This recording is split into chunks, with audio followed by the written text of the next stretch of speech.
Okay, today we will cover how to green screen in After Effects. First thing I'm going to do, I'm going to create a composition. I'm using 72p as my resolution, and I'm going to green screen one image on top of another one.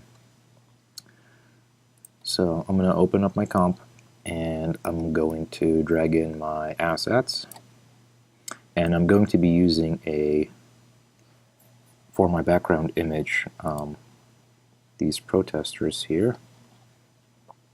And I'm going to scale it down just slightly to fit my screen. And what I'm going to be keying over is the president here. And he's been keyed out on a green screen. And we have our president on the top layer and our protesters on the background layer. Now, so this isn't too distracting, I'm going to add a slight blur on here. That should do it. And I'm going to turn back my president layer on. And what we're going to do is we're going to go to our effects. We're going to go to keying.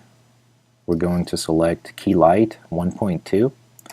This is a filter that has been added to After Effects and comes preloaded with it, so there's no searching for it.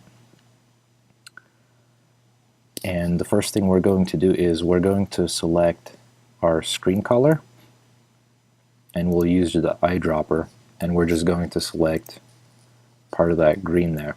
And what it's going to do is automatically select that color and remove it from the existing image.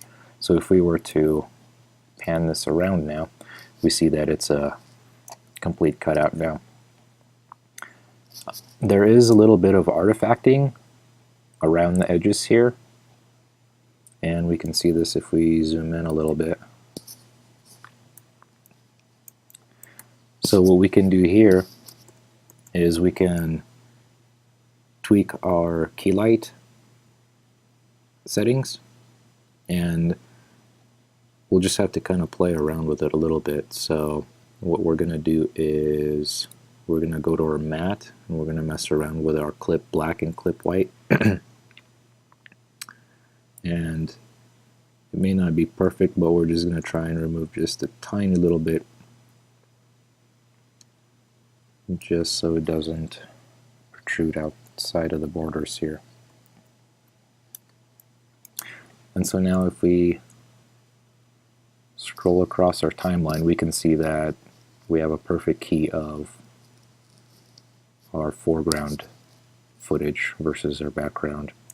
One other thing I would suggest when keying, especially when you're exposed to different lighting conditions, I would go to one of the layers, either background or foreground, and make an adjustment of levels.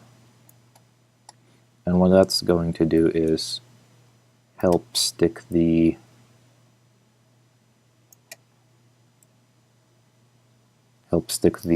top layer on to the background a little bit better. So, and that's pretty much for keying. Also, in Washington State, and while I won't get ahead of the ongoing response and rescue operations, we know that part of this tightly knit community has been lost.